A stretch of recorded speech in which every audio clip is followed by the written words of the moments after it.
So again, good afternoon, colleagues, and welcome to our Operationalizing Equity, Social Justice, and Inclusion to Transform Teaching and Learning webinar series. This is the third part of our webinar series, and today we'll be focusing on designing assessments through culturally responsive lens. And I'm your moderator. I'm Ray Keith. Work with the Achieving the Dream organization, and I'm a program development consultant there. And I've had the pleasure of working with some amazing colleagues to present these webinars for you all. And we've had some great turnout, and so looking forward to, again, us learning and growing together. And if you could just put your name in the chat and what institution you're with, we'll know who's here with us as well. Thank you. So I want to move into an overview of what we're going to do today. We're going to be talking about assessment and thinking about how we can be more culturally responsive in the design of our assessments.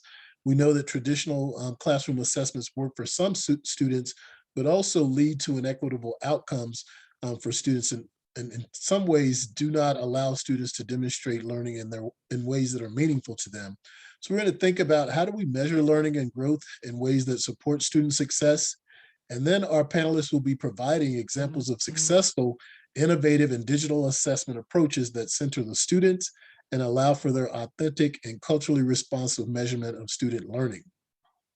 And so I want to introduce our panelists. Let's talk through our objectives first. As you all leave the webinar series, we want to make sure that you have increased your knowledge, understanding, and abilities to recognize potential inequities in assessment techniques, tools, and practices, to utilize a student-centered lens when creating course assessments, identifying innovative digital assessment tools that enhance student learning, and then feel empowered to design and implement assessments that take a culturally responsive and equity-minded approach to student learning. And so our first panelist is Dr. Lydia Cdebaca-Cruz. Lydia is committed to closing persistent equity gaps in higher education through the decolonization of curriculum and engaging in faculty development. She earned her doctoral degree and master's degree in English, in Mexican American Studies and Native American Indigenous Studies at the University of Texas at Austin. She currently serves as the program coordinator for the Mexican American Studies program, where she teaches courses in English, humanities, and Mexican American Studies, and facilitates a faculty development course in becoming an equity-minded instructor. Thank you for joining us, Lydia. Next, I'd like to introduce Tasia Vandervegt.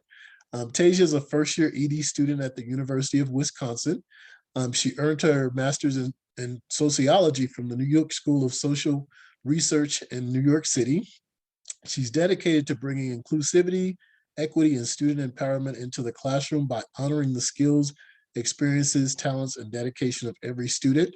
She currently works as a professional development educator and facilitator with the Association of College and University Educators, along with the Achieving the Dream organization. And she also worked in the community college system in Colorado. And then we have Jason Leggett, who is an assistant professor at Kingsborough Community College, where he teaches legal studies. He earned his JD from Seattle University and a BA in political science from the University of Washington. His research projects examine structural displacement due to the climate change crisis, global migration, and gentrification. Thank you all for joining us, and we're going to get started with our webinar. And so we really want to think about the importance of implementing culturally responsive and equity-minded assessments, and thinking about the why and how our students' identities, their lived experiences, their cultures play a part in why we should be engaging in culturally responsive and equity-minded assessments. And we're going to have our panelists share their aha moment and what led them to recognize the importance of developing and implementing these culturally responsive and culturally relevant assessments.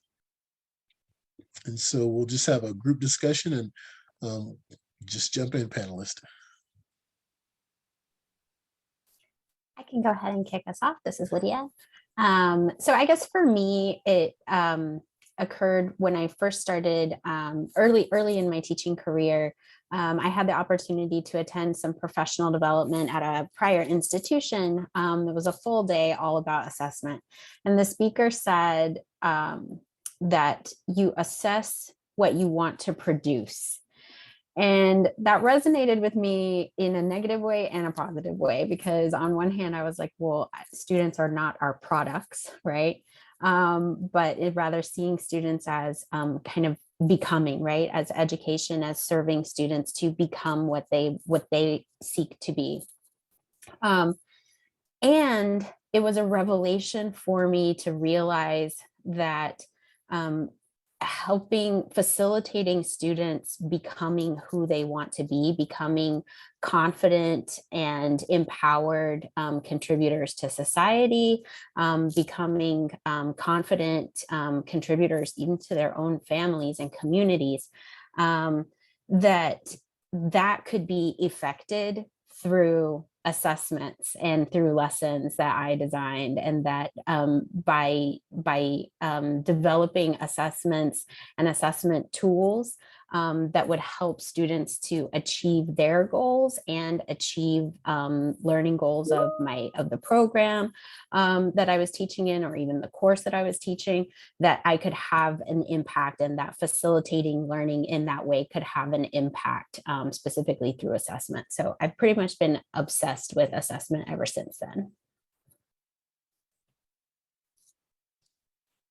Yeah, I'll jump in next with my kind of aha moment. And that definitely came for me in the process of learning about backwards design and hidden curriculum. And so backwards design is the process of connecting every assignment and activity and assessment in your class to the learning outcome for your course. And through that, I was able to see my own biases in which topics I spent a lot of time on and which ones I kind of did more of a breeze over. In this process, I also learned about the hidden curriculum items, such as having very strict due dates and some technology barriers, and then any punitive policies around assignment submission or attendance policies. And I realized that there were a lot of components of my grading policies that actually had nothing to do with the learning outcomes of the sociology classes that I was teaching. So what I mean by that is that I realized that, it's my job to submit grades for students that reflect what extent they learned the content of the class.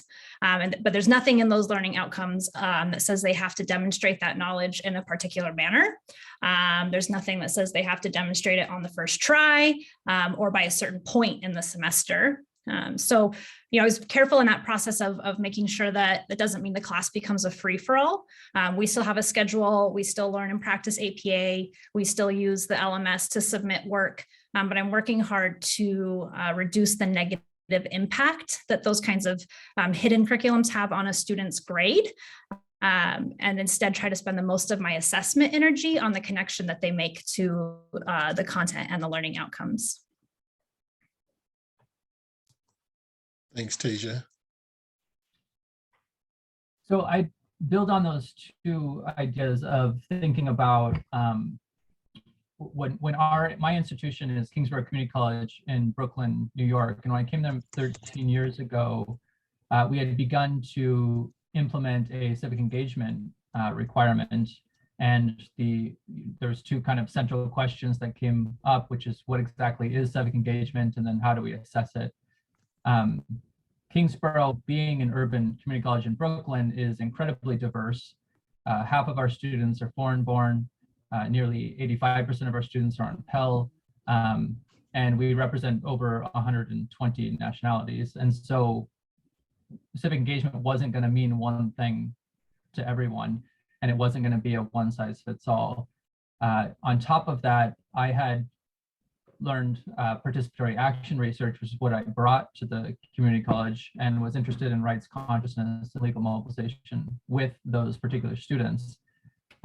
So I had a lot of things that I was trying to wrestle with, and PAR can be very difficult to assess and document the experience. And so I really wanted to try to find something that was practical and pragmatic, both for the students and then also for other faculty who might be interested.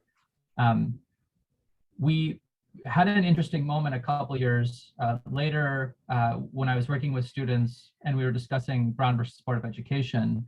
And it was shocking for a lot of students because they felt like they were in a diverse community, that we were in the most segregated school system in the country. And so it was really difficult for students to then unpack this ideal they had of law that was equal and applicable to all, and then unpacking this Supreme Court case that was, being violated in New York City. And so they started opening up about their lived experience, and that presented a unique opportunity for me to begin documenting that process of collecting their stories and then seeing how I would make the connection to the larger legal concepts that we were trying to get in the classroom. So that was my aha moment. Thank you, panelists, for sharing that. And hopefully this will inform our participants in thinking about how they can begin to engage in this work as it relates to being equity-minded practitioners, and really thinking about how they can take a culturally responsive approach to designing and developing culturally responsive assessments. And so in our next discussion point, our panelists are going to share approaches, practices, and processes that they've used to design course assessments that are student-centered, equity-minded, and culturally responsive.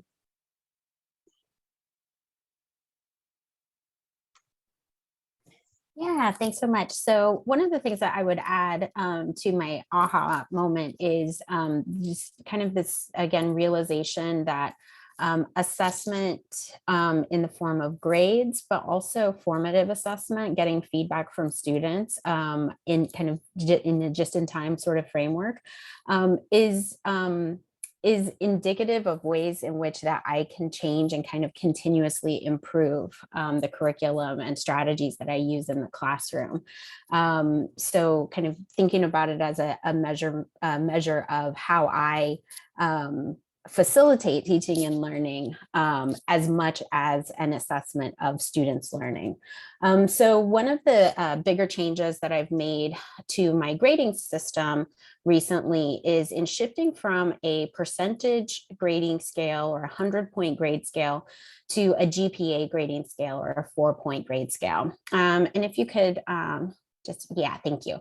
So this is kind of a breakdown of how a GPA scale would look in terms of percentage ranges, which one of the things that I learned early on in this is if you're going to change the grade scale from a 100-point system to any other point system in your learning management system, you have to know how it maps onto the percentage system.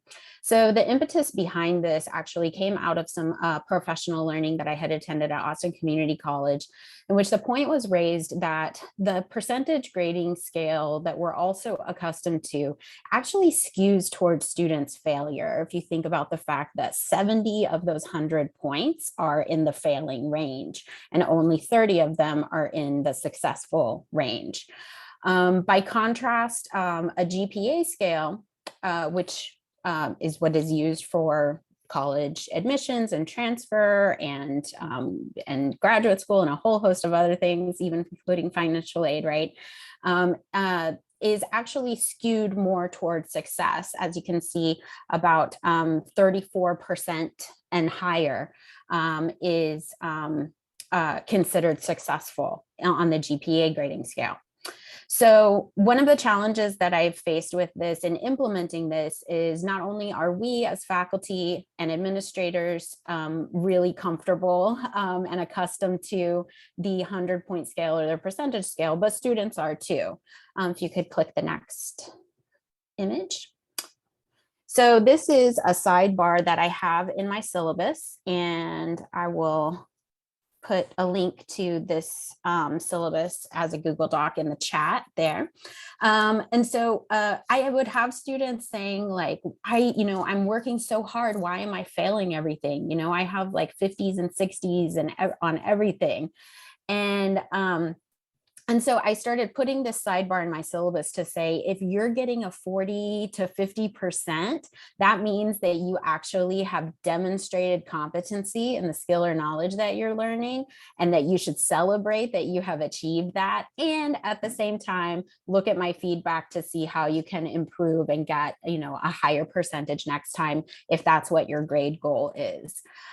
So overcoming some of that and doing a little bit of unlearning around the 100-point scale has been a challenge. One of the successes that I found with this, if you'll hit the next image there, is that I've been able to map the GPA grading scale onto my rubrics so much more easily, so that I'm not spending a ton of time where before I would have ranges of like 90 to 100, 80 to 89, and so forth. I'm not spending a lot of time thinking like, oh, is this an 83 or is this an 87?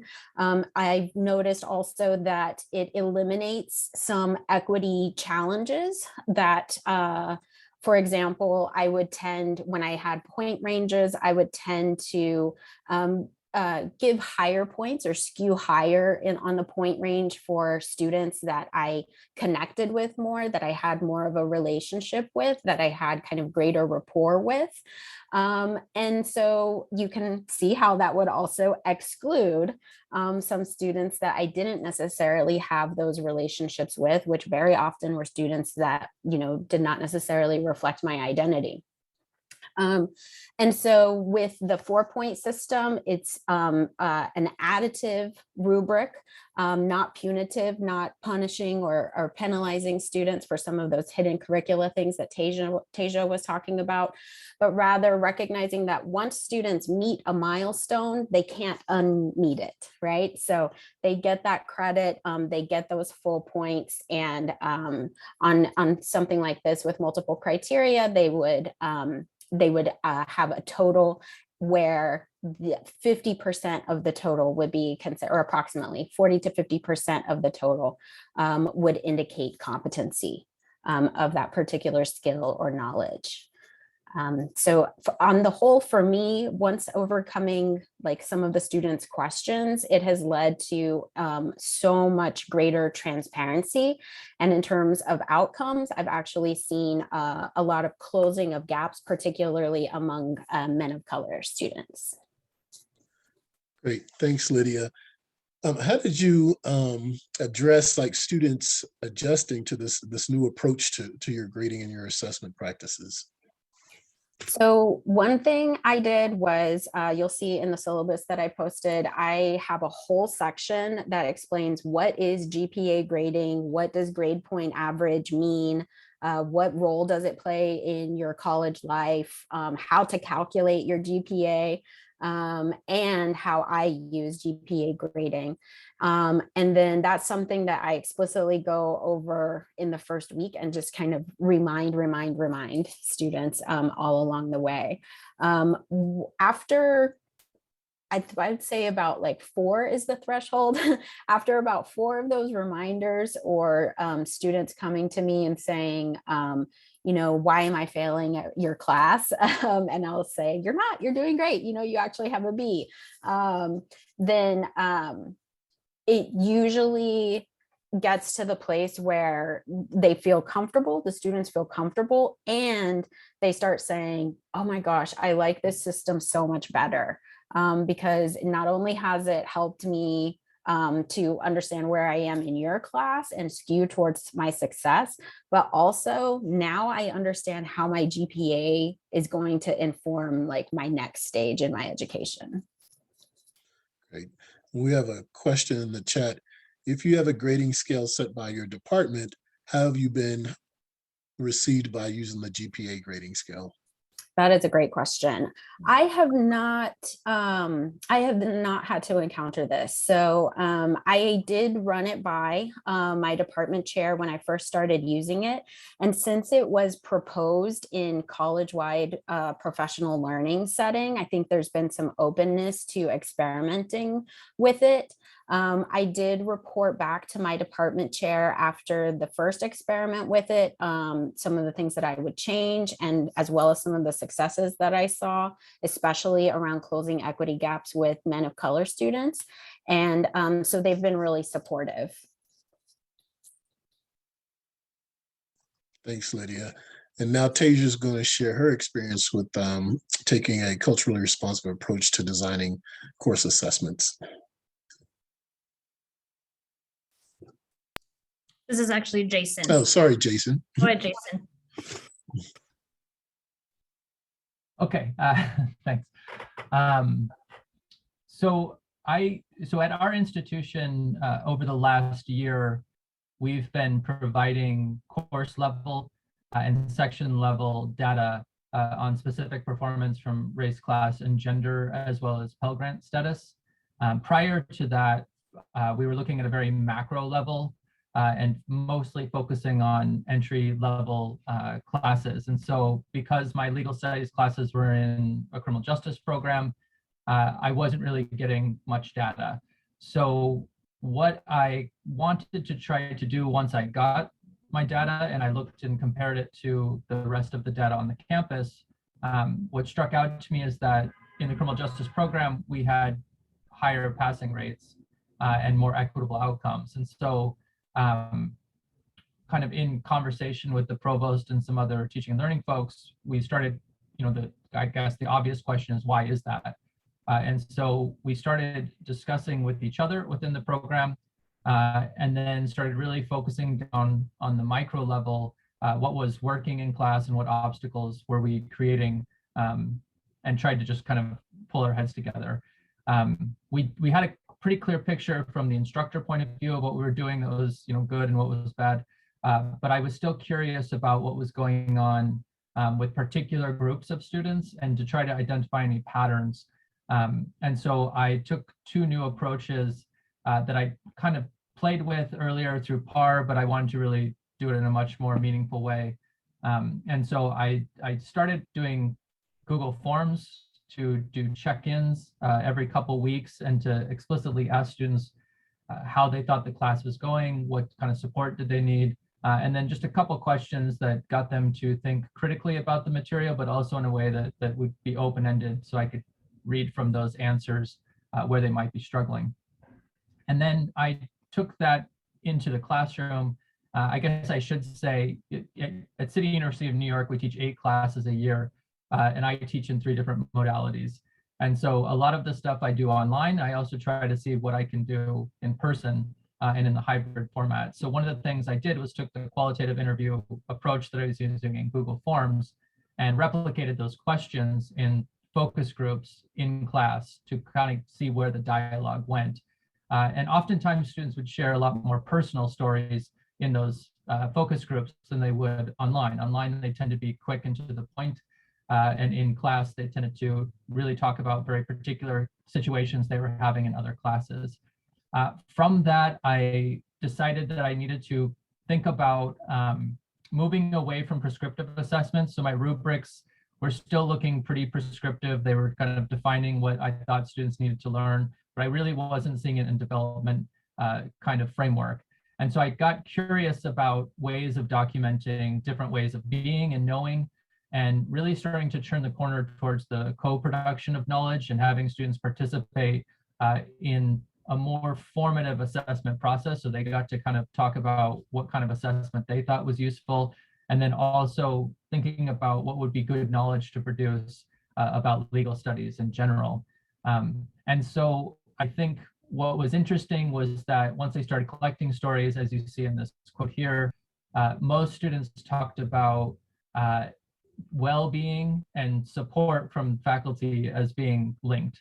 And so I really kind of saw that as this feedback process where I'd create feedback loops where if students weren't feeling supported, then I tried to go back and figure out what had I done, what obstacles had I created that might make them feel that way. And then also, what could I do in the remaining time to better meet their needs? And so I think those kind of things then facilitated an opportunity for students to really focus on the co-production of knowledge and not being worried about what they were doing wrong, but instead what they were able to offer to the class as a whole. Okay, thank you, Jason.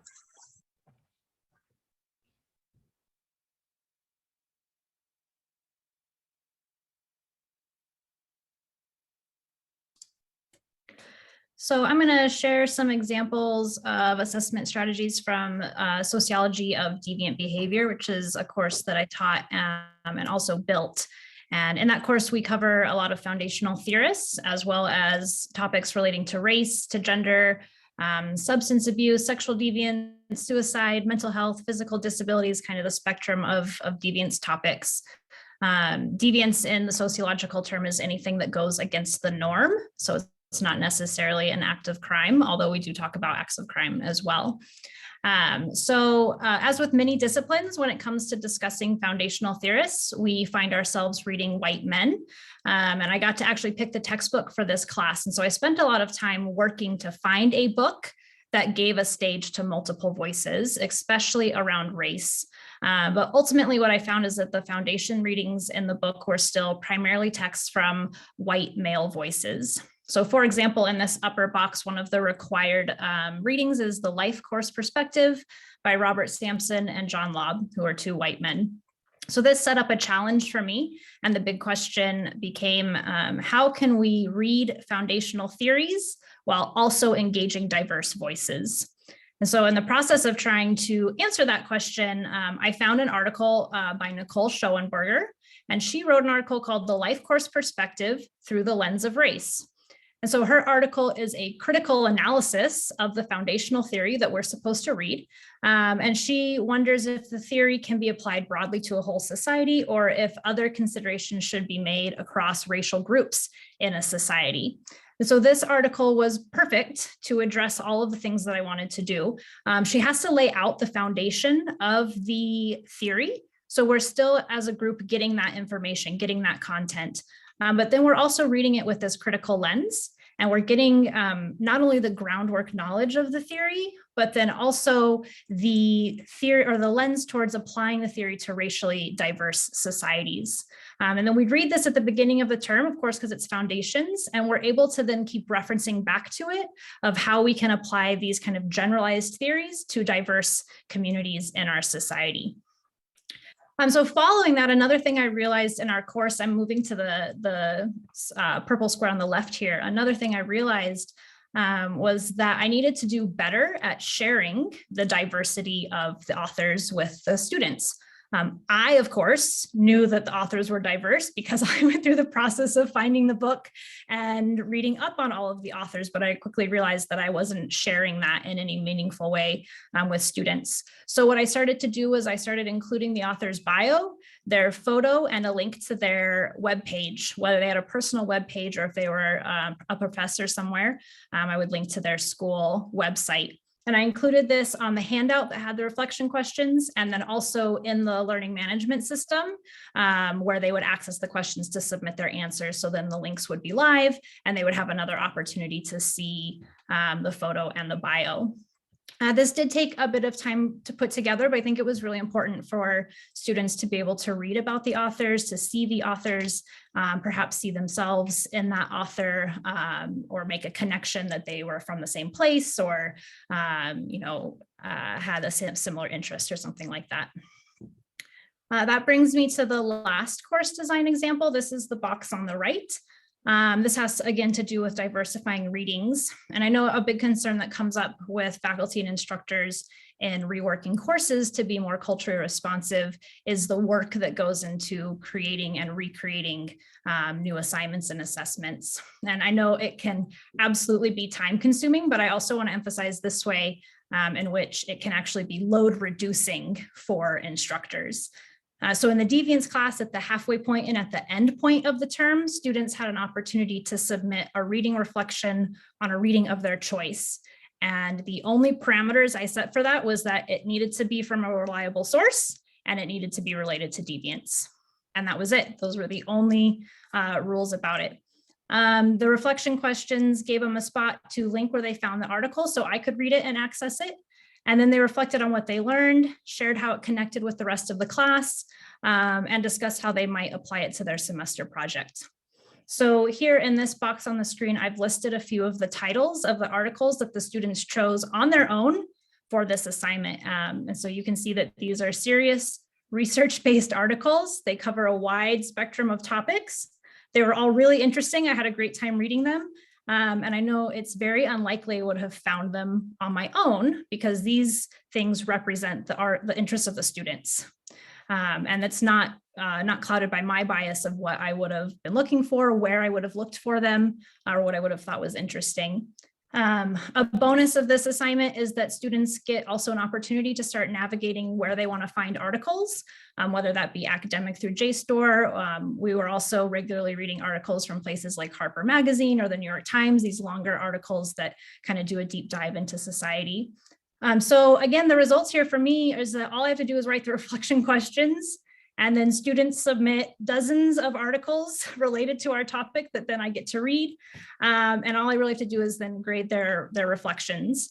So flipping the classroom in this way, giving the students that agency, giving them a stake in what they're learning is a really simple revision to make. Requires very little front heavy work from the instructor, but as you can see from these titles of articles, yields really amazing returns. Great, thank you for sharing that, Tasia. I really appreciate your intentionality about being transparent with your students and really helping them understand that there are diverse folks with the diverse perspectives and backgrounds and lived experiences that are contributing to the field of sociology. And the other piece is helping students begin to develop their research skills, and specifically those looking at those articles and research that's specific to their own lived experiences and their cultures. And so again, as we think about culturally responsive assessment, how do we then engage our students in this process and really bring in their prior knowledge, but also the skills that they bring to the table as well. So thank you. Over the last 2 years with the pandemic, we know that we've had to use digital tools and digital technologies in very different ways. And so we want to have a discussion about how we can use digital tools to assess students and use those tools in a culturally responsive way. And so our panelists are going to share what they've been doing in their classes over the last 2 years as it relates to this topic.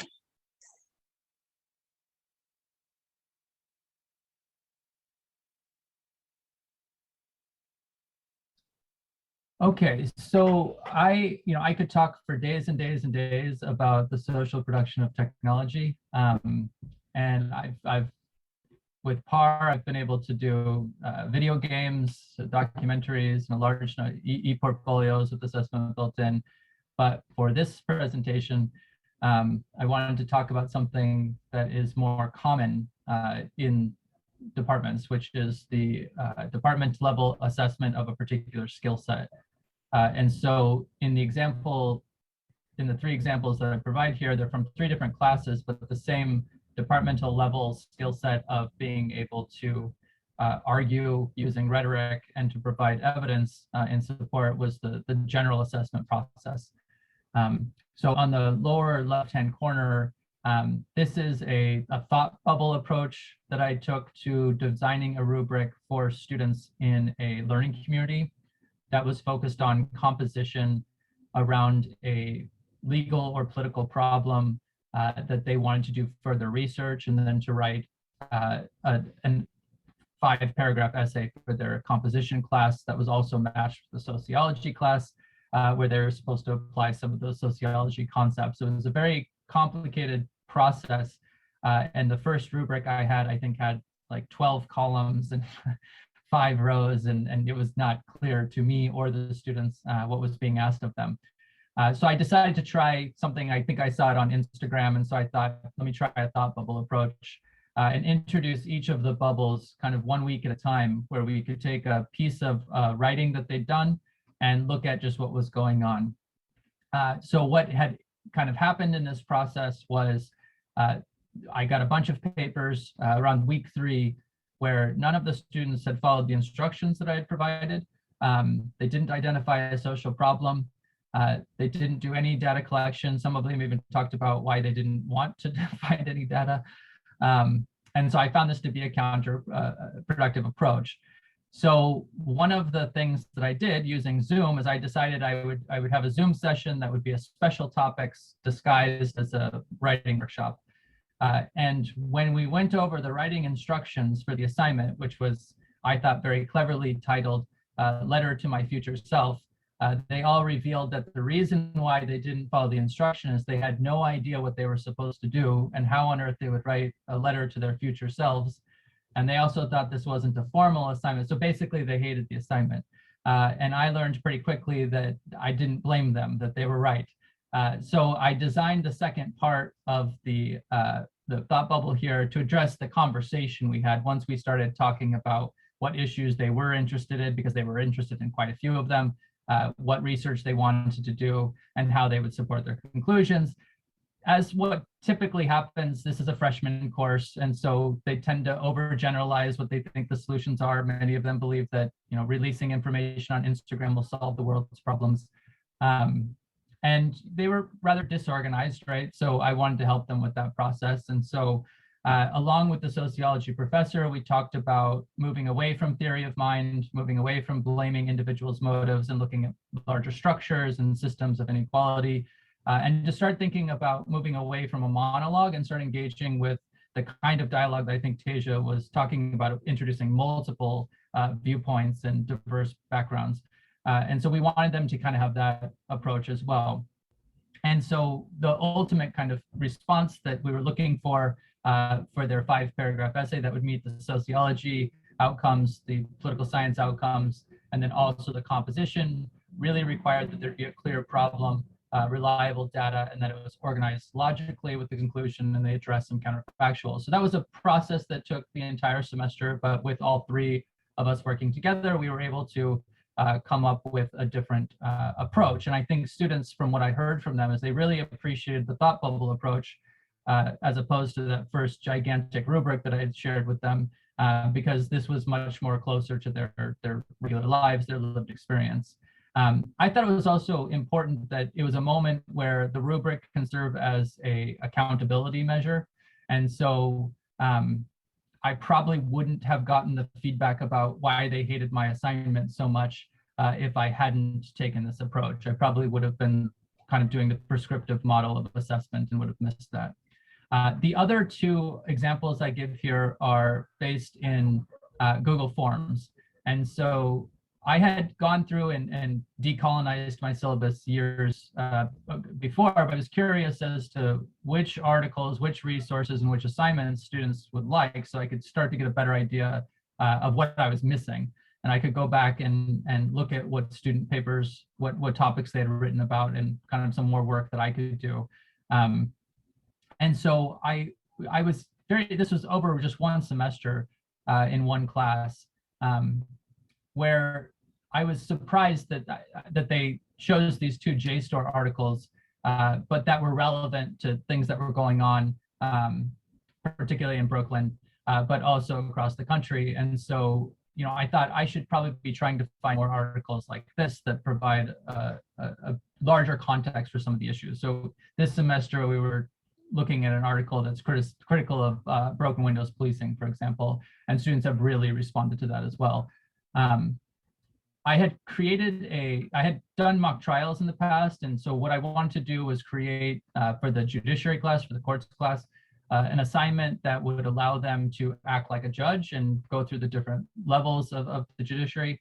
But I wasn't sure from the responses how the students were experiencing that or whether they're enjoying it. So I was happy to see that they cited that as one of the largest, or that more students cited that as one of the things that they learned the most from. I was surprised that the extra credit events were not things that they because so many of them participated in them, but they didn't see that as something that they were learning as much from. I think I could do a better job after seeing this of linking the events to the course content, and then maybe talking with some of the people who run the events to see what else we could do to make it more engaging. I also had designed these kind of in the spirit of the videos. I'd made YouTube videos that basically went over content and addressed many of the questions that were coming out through the Google Forms. So I was happy to see that students were thinking that those were helpful as well. And And then finally, I did something last semester that I had heard from Sean Harper, who had said, it's good to just ask your students outright, do they think that the course is equitable? And so I've been using this more and more, and so it gives me a snapshot at different parts of the semester. So this example I gave you was at the end of the semester, but now I'm doing it at 3, 5, and 7, and 9, right, all throughout the semester, to see how are particular subjects or activities or assignments, how are they affecting students' motivation and what they think equity is in that experience. And so what I kind of think about this is in Django Paris's concept of culturally sustaining pedagogies, is that I'm trying to develop a constant dialogue with students and to find out what I can do to kind of meet the needs that they might not be thinking about on a regular basis, right? So I'm trying to remind them and get them into this process of letting me know what I can do to help them. Thank you, Jason.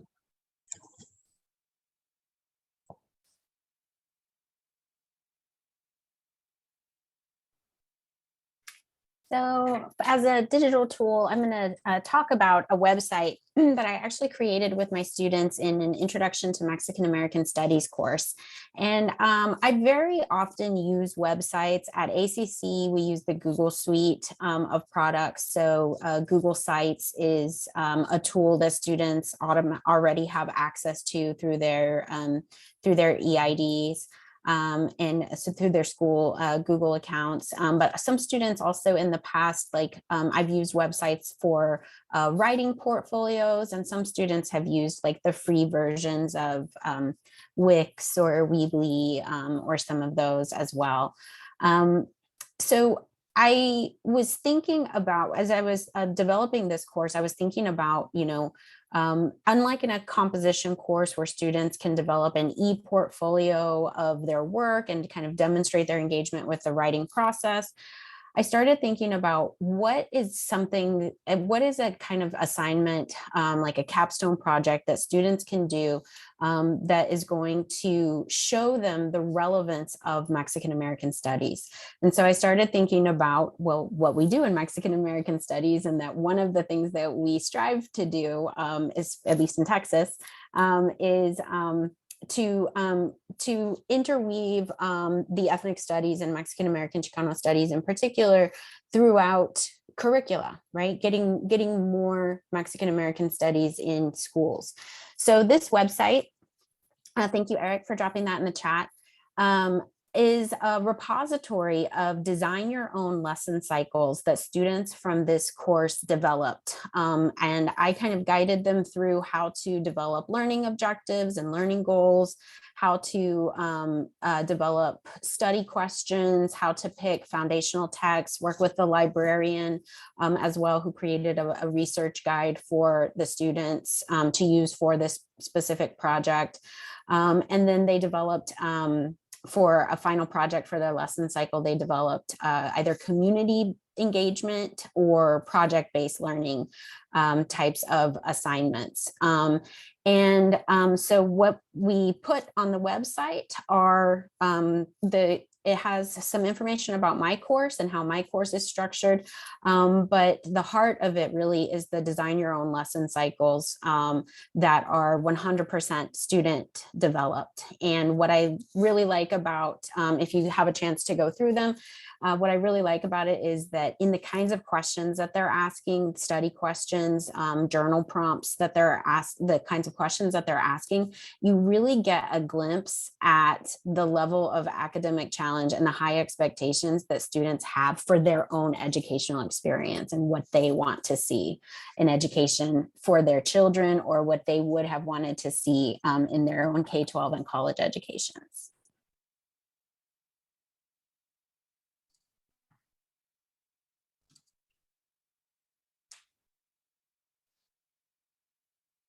So I'm going to share about the digital tool that is your learning management system. The one that I use is Desire to Learn. And in case I don't emphasize it in the run through of this, this is everything here is done as a standard option in Desire to Learn. And so I imagine also in places like Canvas. So I used to do regular test bank question reading quizzes. I hated it, students hated it, but I had this mentality that it was a required thing, like you just had to do it in order to motivate students to read. But at some point I got really sick of quizzes and I started doing some research to try to find a good excuse to get rid of them. I found zero evidence that that was a good idea. And so I had to kind of switch gears into how can I do it differently. One option that I read about was doing group quizzing. I think that's a great option for culturally responsive teaching. I have not yet tried that myself, but the first switch I made was to multiple chance quizzes instead. So within the learning system, I just went in and I changed the amount of attempts allowed to 3. And then I set the change to send the average score to the grade book. And so that was it. That was the only change I had to make. So students had an opportunity to take a quiz. They could take it again if they needed to. The key components was that they would get a new random set of 20 questions out of the test bank.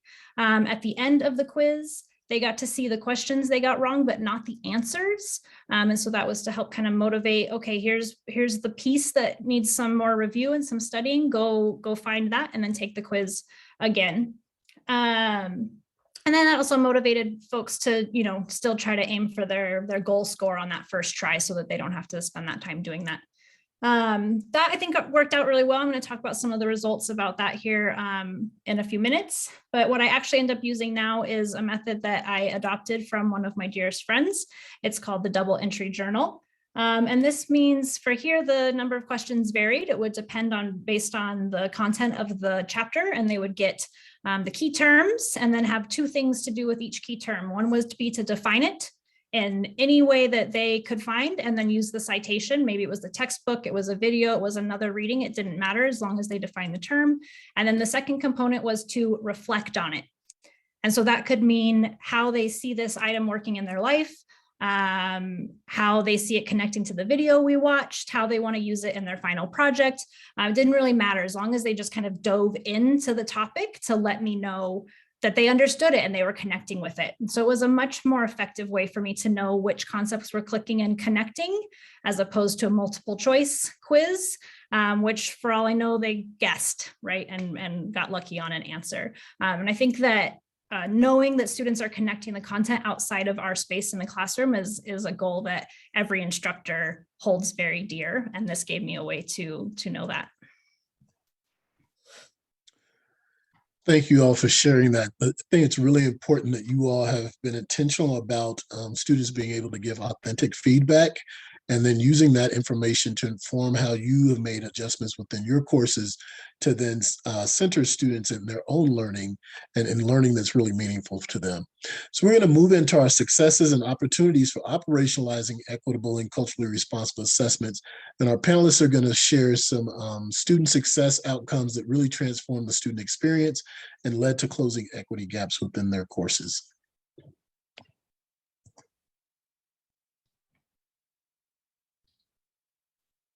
So for me, it's kind of strange to start off what was successful by looking at what didn't work. But that was because our institution is, I don't want to say anti-equity, but was having a very difficult time with equity. And so we really needed to get down and figure out what was not working. And so I chose fall 2021 as kind of my template to try to look at and see what was not working in very particular categories of students. What I was able to do with that then was to reach out to other faculty members who were open to looking at equitable outcomes and starting a dialogue with them to try to see how we could influence the institutional norms and to start having a conversation about what equity would look like. I think the reason I want to call this a success is that now we have over 20 faculty who are now engaged in a community of practice who are having conversations in context of race, class, and gender, whereas just 2 or 3 years ago, we weren't even talking about disaggregated data at all. So the successes, I think, when we talk about assessment, is that this is now part of the larger conversation we're having at the institution about assessment. And so I think this is a success for us in this way. And I think providing a lot of different examples of what we can do and different approaches to assessment, like you've seen here, help the conversation and get people to start thinking about what they might be able to do.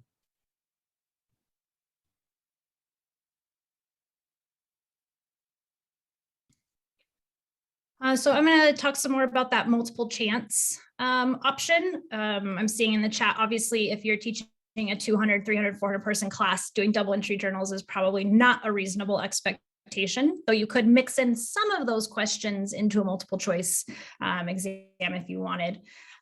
So I want to just compare data across two classes. The first class in the spring did single chance multiple choice. The second one in the fall did multiple chance multiple choice. And what I saw here is the average quiz score between the two courses. With the multiple chance, it went up by 2 points, which is the equivalent of 2 questions.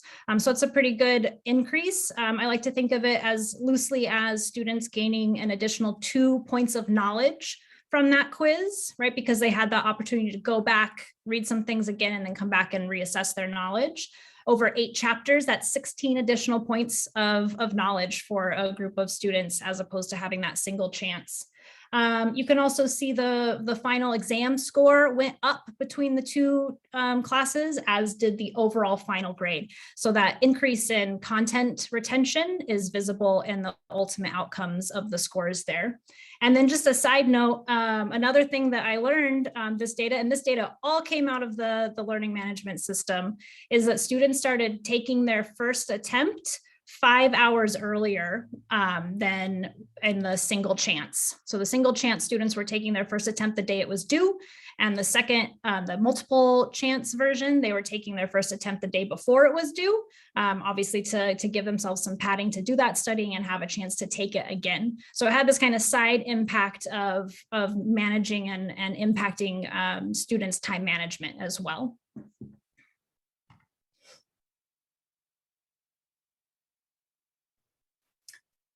And as a success, I've just included a quote here from a student who is from the same course that I've been talking about, which is Intro to Mexican American Studies. And this is from a final reflective exit essay that the students did in this course. And I included this because this is a student who told me early on in the course that it was a lot more challenging and a lot more demanding than he thought it was going to be, and that he had been told by an advisor that he should take this class because it would be easy, which is a myth about the ethnic studies that I think continues to be pervasive, that they're frivolous courses and not legitimate academic pursuits.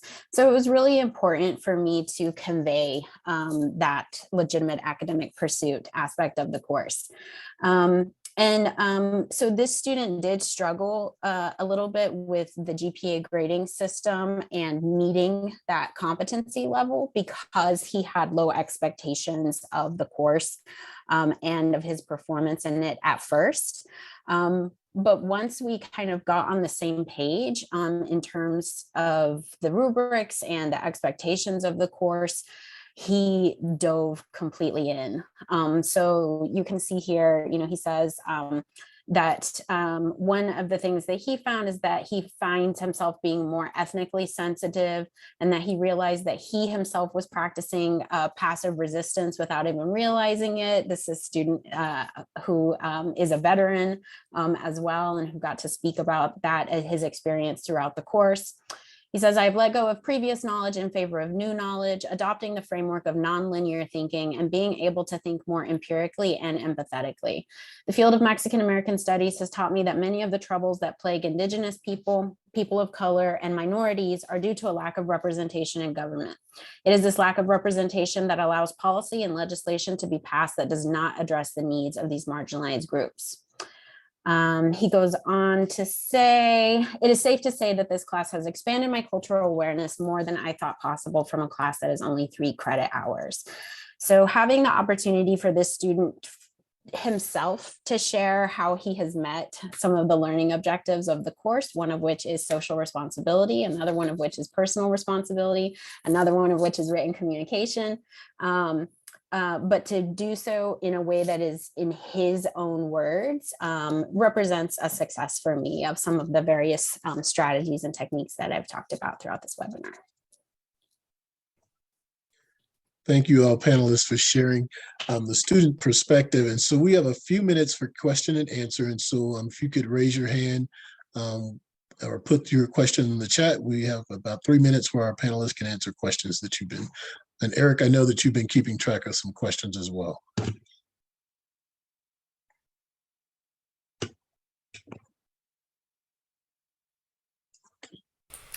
There were some questions earlier for Tasia after our second chunk of slides asking about what supports you integrated into the course or the referrals that you use when you're making that for the research process, when you're talking about the students doing their research and when you were building out those courses. Yes. So I think this is referencing how students know where to find good articles. And at that point, that's about the halfway point when we do that. And so we've read a whole bunch of articles by then. So they have a sense of kind of what types of articles lend themselves well to what we're studying. And again, that could be a JSTOR article. It could also be, a piece out of, a long journalism piece out of Harper's or the Atlantic or New York Times or something like that. So we've kind of set up the parameters of they can see what is useful for them.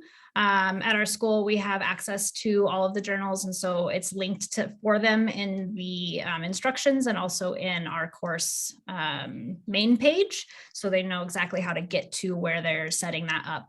And then they could pick an article that is going to work on their main project, but they may not. There might have been something else that pops up that they're interested in. So if it's going to connect to their main project, I'll help work with them to get that set up and how they're going to integrate it. But if they wanted to do something kind of off the cuff that they hadn't read about before interested them, that's also fine. I hope that answered the question.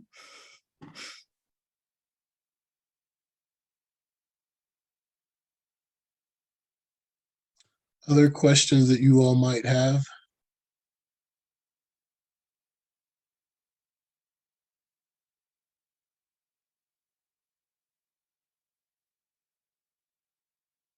Lydia, there was a question about the 50% completion. And can you just kind of share out what that looks like in practice? I know folks had questions about students not maybe mastering the concepts.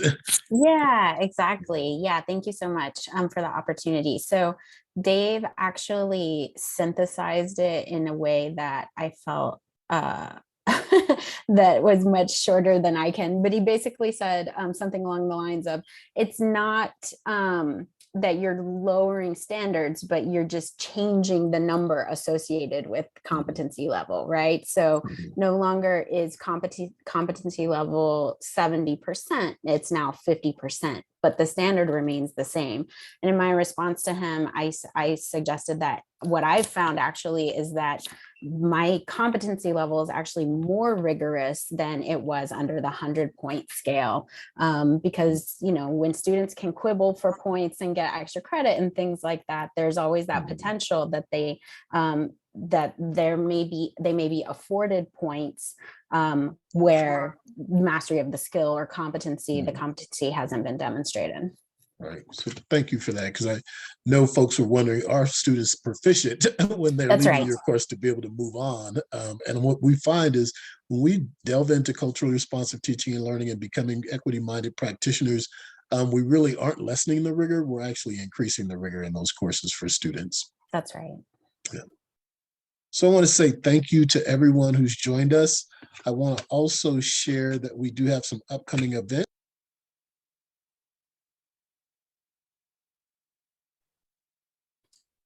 Ray, you muted yourself. Oh, sorry about that. Thank you. So thank you all for joining us. I do want to share our upcoming ATD events. We have our Teaching and Learning Institute, being an equity-minded educator, and that's a virtual conference that will take place April 20th through the 22nd. And Eric has placed the registration link in the chat. And if you wouldn't mind putting that in the chat again, this is a great opportunity to engage with your colleagues, specifically faculty, and then really engaging in how we become equity-minded educators. And so we've got pre-conference, and then we've got lots of concurrent sessions that we'll be sharing. And then we have our Operationalizing Equity, Democratizing Learning Environments, which will be the fourth and final session of this webinar series on May 4th. And then we have our in-person conference for our K-12 partner institutes, dual enrollment, early colleges, and equity. And that takes place June 28th through the 30th. And so hopefully we will see you all and you will join us for our next upcoming events. Thank you for joining us, and thanks so much to our panelists for joining us today. Thank you, Ray. Thanks, everyone. Thanks, everybody. Great conversation.